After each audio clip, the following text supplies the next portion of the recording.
네. 스프링 데이터 JPA에 대해서 소개를 좀 하려고 합니다.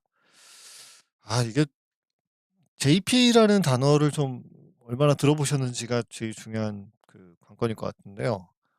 네. 일단 JPA는 자바 퍼시스턴스 AP라고 합니다. JPA는 어 좀 더 상위 개념이 뭐냐면 ORM이라는 개념이 있어요. 이 ORM이라는 개념은 쉽게 말씀드리면 객체 지향에서 그 객체라는 게 속성과 동작을 가지잖아요. 예. 근데 이제 데이터베이스는 사실은 데이터, 속성 뭐 이것만 가지는 거잖아요. 속성에 대한 값 뭐 이것만 가지는 거잖아요. 그래서 객체 지향의 객체와 그 데이터베이스에서 말하는 엔티티, 개체라는 게 상당히 유사하다는 거죠. 예. 이 개념에서 이제 시작한 게 ORM이에요. 그래서 ORM이 이제 뭐의 약자냐면 오브젝트 릴레이셔널 매핑이라고 하죠. 예. 제가 하나 써 드릴게요. 예. 객체 지향이랑 예 관계 관계형이랑 매핑이죠, 매핑. 이 매핑이라는 단어는 굉장히 중요한 단어입니다. 매핑이라는 단어가 있고 바인딩이라는 단어도 있거든요. 그래서 두 개를 구분해서 공부를 하시면 좋을 것 같아요. 그래서 이거를 이제 바꿔주는 기술이죠. 정확하게 말하자면. 관계형 데이터베이스랑. 근데 이제 그거를 자바 쪽에서 구현한 걸 JPA라고 하는 거예요. 예. 그거를 이제 자바에서 이렇게 하겠다라고 스펙을 잡아 놓은 게 JPA이고, 그러니까 ORM은 랭귀지와 관계없는 개념이죠. ORM은 그냥 패러다임과 관계 있는 개념인 거죠. 그쵸? 그러니까 이제 ORM이라는 게 자바 쪽에서만 뭐 나오는 얘기가 아니라 뭐 노드에서도 나오기도 하고 파이썬 쪽에서 나오기도 하고 뭐 다른 랭귀지에서 다 나올 수가 있는 개념인 거고, JPA라는 건 자바에 특화된 거다 보니까 자바 쪽에서밖에 나올 수밖에 없는 얘기라는 거죠. 예. 그리고 이제 이 JPA라는 건 일종의 스펙이에요. 마치 그러니까 서블릿 JSP랑 비슷한 거예요. 예. 그 스펙을 갖다가 이제 구현한 구현체가 되게 여러 개가 있는데요. 가장 대표적인 게 이제 하이버네이트 같은 겁니다. 이제 이거 말고도 뭐 되게 여러 개가 있어요. 오라클에도 탑링크라는 것도 있고. 근데 스프링 부트가 기본적으로 사용하는 게 이제 하이버네이트예요. 예. 그래서 이제 저희는 그러면 이제 뭐를 해야 되죠? 하이버네이트랑, 그쵸? 스프링이랑 또 연결을 해야 되잖아요. 그쵸? 그거 해 주는 게 스프링 데이터 JPA예요. 그래서 이 스프링 데이터 JPA의 이게 기본적인 구성을 보면 그냥 이런 거라고 생각을 하시면 되거든요. 그러니까 이제 여기에 DB가 있잖아요. 여기에 DB가 있고 그다음에 이제 사실은 JDBC 통신이 있겠죠. 그리고 요 앞쪽에 이제 스프링이 있겠죠. 그죠? 자 그러면 그리고 이제 요 중간에 이제 하이버네이트가 있는 거죠 원래는. 그죠? 자 근데 이제 이 중간에 이제 뭐 이 안에는 이제 뭐 JDBC도 있을 거고 그럴 거예요. 그래서 원래는 이제 이렇게 해야 되면 이제 저희가 뭐를 공부해야 되냐면 하이버네이트를 공부를 해서 처리를 해야 되잖아요. 근데 이제 스프링의 가장 강력한 특징 중에 하나가 뭐냐면 다 포용한다죠. 예. 스프링의 가장 저는 제가 생각할 때 스프링의 가장 중요한 특징은 이제 버리지 않아요.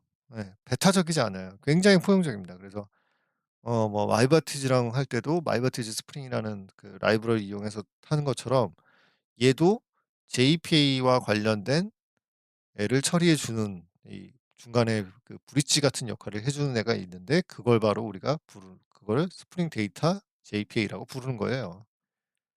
예. 요게 이제 그 스프링 데이터 JPA인데 이제 저희가 처음에 이제 추가를 해 놨죠. 그죠? 자 그러면 예. 그러면 이제 그래서 전체 그림으로 보면 이런 구조가 돼요. 이제 중간에 물론 JDBC가 있겠죠. 그죠? 자 그러면 이제 얘는 객체 지향이랑 관계형 데이터베이스의 구조랑 다 서로 이제 같이 이렇게 매핑해서 돌리는 거잖아요. 그래서 이제 클래스를 만들 때 그러니까 이제 이 부분에서 쪼끔 차이가 있는데 음 무슨 얘기냐면 전통적인 저희 웹 개발에서는 이제 어떻게 하죠? 일단 DB 설계를 먼저 해요. 그쵸? 데이터베이스의 테이블이랑 모델링을 먼저 하고 그리고 나서 이제 거기에 맞게끔 뭐 클래스를 만들죠. 그리고 그거를 가지고 이제 처리를 하는 걸 하잖아요. 근데 제 생각은 좀 달라요. 제 생각은 좀 다른 게 뭐냐면 어 ORM은 포커스가 객체 지향이라고 생각을 해요. 그래서 저는 뭐를 먼저 만드는 게 맞다고 생각하냐면 객체 지향을 먼저 만드는 게 맞다고 생각을 해요. 그래서 그런 객체 그 데이터베이스와 관련이 있는 객체들을 이제 엔티티 클래스 엔티티 객체라고 하거든요. 그래서 이제 엔티티 객체를 위한 엔티티 클래스를 만들어 주고 예.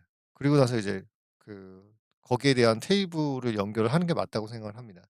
그래서 이제 ORM에 쓰이는 객체, 엔티티를 구분하는 애들은 엔티티 객체라고 불러요. 예. 그리고 저희가 이제 클래스 그러니까 테이블 대신에 이제 뭘 가장 쉽게 말씀드릴게요. 가장 쉽게 말씀드리면 테이블 대신에 뭘 만든다고 생각하시면 돼요.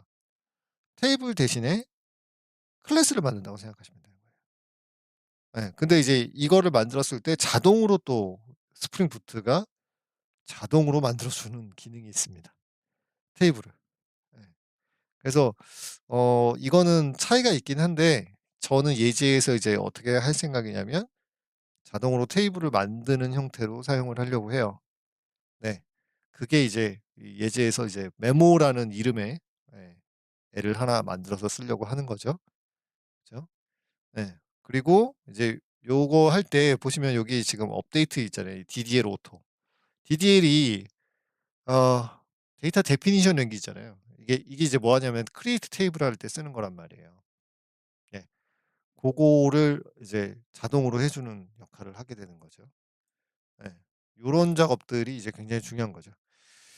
자 그러면 하나 만들어 볼게요. 네. 이게 뭐 백문이 불여일견이 백견이 불여일타니까 이제 럼벅도 좀 써 봐야 되잖아요 저희가. 자 이제 만들어 놓은 프로젝트가 있고 프로젝트 잠깐만 내리겠습니다. 네 모니터링 잘못했어요 제가. 자 그다음에 이제 저는 패키지명을 볼게요. 엔티티라는 패키지를 하나 만들었네요.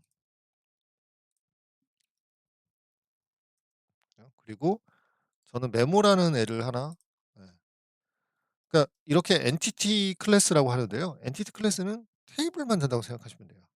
그래서 이제 몇 가지 중요한 게 있는데 첫 번째 얘는 어노테이션에다가 엔티티라고 붙여 주셔야 돼요. 근데 지금 보시면 에러가 나죠. 이게 왜 그러냐면 모든 엔티티는 기본적으로 PK가 있어야 돼요. 예 물론 이제 복합 PK 뭐 이런 것도 있지만 그래서 이 PK를 어떻게든 만들어 줘야 돼요. 그러면 이제 메모 같은 경우는 저는 이제 메모에 번호가 있다라고 가정하는 거죠. 예. 메모에 번호가 있다. 그럼 얘를 갖다 이제 PK로 잡고 싶어요. 그러면 id라는 애를 추가를 해 주면 지금처럼 없어집니다. 보이시죠? 예 요런 점이죠. 그러니까 이제 항상 이걸 쌍으로 외우시면 돼요. 엔티티 id. 엔티티는 테이블은 이제 저희가 테이블 잡을 때 PK 잡는 거랑 똑같습니다.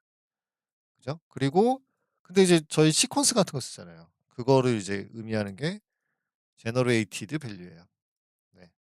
그리고 generated value를 어떻게 만들 건지를 이제 얘기하는데 이제 여기는 네 가지가 있어요. 지금 보시다시피 auto, identity, sequence 그다음에 테이블 이런 게 있습니다. 근데 이제 저는 이제 identity라는 걸 지정을 할 겁니다. 이거에 대한 거는 identity는 사용하는 데이터베이스 이거를 이제 오토 인크리먼트로 만들어 줘요. 예. 그래서 상당히 편하게 사용이 가능하거든요. 이제 근데 또 이제 오라클을 쓰게 되면 이제 얘는 다르게 만들어집니다. 예. 그래서 이제 뭐 시퀀스를 쓸 때는 이런 거 사용하실 수도 있고요. 자 그럼 이제 여기까지 해 주고 그다음에 이제 요거까지만 했잖아요 그냥 간단하게. 너무 좀 허전한데요. 그죠? 네. 뭔가 하나는 있어야 될 것 같지 않아요? 아 텍스트, 메모 텍스트를 하나 추가를 할게요. 네.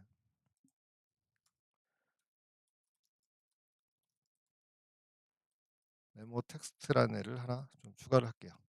이러면 이제 얘는 컬럼처럼 되잖아요. 그죠? 그러니까 이제 이거에 대한 결정을 해야 돼요. 무슨 얘기냐면 테이블 만들 때 자동으로 예. 아니요. 제 프로젝트를 실행할 때 자동으로 테이블을 만들 거냐 아니면 테이블 그대로 두고 그냥 얘는 매칭해서 쓸 거냐 요 설정해 주는 게 얘예요. 예. 요 설정이 필요한 거예요. 예. 근데 이제 저는 이제 업데이트라고 해 줬잖아요. 이러면 이제 뭐 하냐면 제가 클래스를 바꾸면 테이블이 바뀌어요. 예. 요런 방법을 이제 쓰려고 하는 겁니다. 자 그러면 이제 여기까지 만들어 줬고 그다음에 이제 뭐 있어요. 여기에 뭐 저는 빌더 패턴 같은 거 쓰는 것도 좋아하긴 하고 그다음에 이제 테이블 테이블 쓸게요. 그다음에 테이블에는 이름을 주실 수 있어요. 네. 이런 식으로 이름을 주실 수가 있거든요. 근데 지금 여기 이제 에러가 나잖아요. 이거는 제가 책에서 언급을 해 놨는데 이거는 이제 왜 이게 에러는 아니에요 정확하게. 예. 이게 이제 에러는 아닌데 왜 그러냐면 예. 어 인텔리제이가 너무 똑똑해서 그래요. 인텔리제이는 이제 제가 JPA 가지고 설정하려고 하잖아요. 그러면 얘는 데이터베이스랑 연결해 가지고 "너 이거 테이블 확인하고 이거 매칭해 가지고 확인해야 돼." 이런 얘기를 해 주는 게 인텔리제이예요. 그래서 지금 제가 이제 잠깐 끈 거예요, 그 기능을. 네. 자 그리고 또 toString 같은 거 필요하죠? 네. 요런 거 하나 추가를 해 줄게요. 그리고 이제 나중에 쪼끔 저 뒤에 가서 이제 뭐 만들 때 보면 뭐 빌더 같은 거 이용해서 하려고 하거든요. 예. 그러면 이제 빌더와 관련된 설정을 좀 추가를 해 줄게요. 그래서 빌더와 관련된 설정은 이렇게 추가를 해 줄까요? 그럼 이제 빌더와 관련된 설정을 하실 때는요. 항상 all argument constructor랑 no argument constructor를 같이 주시는 게 좋아요. 같이 주셔야만 해요. 안 그러면 에러 나요. 네. 자 요렇게 한번 해 주고요. 그리고 나서 제가 지금 아무것도 지금 제가 한 일은 뭐 밖에 없죠? 테이블 준 거밖에 없잖아요. 테이블 만들어 준 거밖에 없잖아요. 그죠? 그리고 골뱅이 데이터 줄까요? 그냥? 골뱅이 데이터 한번 줘 볼까요? 네. 책이랑 살짝 다르게 한번 가 볼까요? 자 그리고 나서 프로젝트를 한번 실행해 볼게요. 아 맞다. 그리고 제일 중요한 설정이 있었죠. 이 설정. 요 세 줄이 보이시죠? 네. 요 설정이 굉장히 중요합니다. 그래서 이 설정을 여기에 하이버네이트 보시면 이렇게 DDL 오토 나오잖아요. 그죠? 그러면 저는 업데이트 줄게요.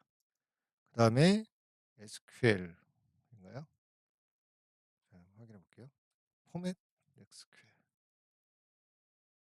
이거는 여기에 안 나오는 것들도 있어요 사실은. 네. 음. 그러니까 이게 완전히 뭐 다 서포트를 하는 건 아니고요. 공식적이지 않은 애들 같은 거 있거든요. 그런 애들은 또 서포트를 안 해요. 네. 좀 차이가 있습니다. 그리고 이제 show SQL이 있어요. 얘 같은 경우는 이제 수루라고 주면 얘가 하면서 만들어진 SQL을 다 보여주는 기능을 가지게 돼요. 뭐 책에 있는 게 쪼끔 더 쉽게 설명이 된 것 같은데요. 근데 어쨌든 한번 프로젝트를 한번 실행을 해 볼게요. 자 그러면 여기 재밌는 게 여기 보이시나요? 크리에이트 테이블 해 가지고 테이블 만들어진 거 보이시죠? 그리고 여기서도 제가 세로 고침을 한번 해 보면 그죠? 테이블이 하나 만들어진 거 보이시죠? 그죠? 뭐 이렇게 되는 겁니다. 이 기능이 이제 그 역할을 하는 거예요. 업데이트, 크리에이트 그다음에 뭐 드롭 뭐 이런 거 있어요. 크리에이트 드롭 뭐 이런 거 있어요. 근데 이제 저 같은 경우는 객체지향적인 사고를 먼저 하는 게 맞다고 생각을 하는 거죠. 그래서 요렇게 이제 만들어서 올린 거예요. 그죠? 자 그러면 이제 저희가 잠깐만 쉬었다가 JPA 레파지토리에 대한 설명을 이어가도록 하겠습니다.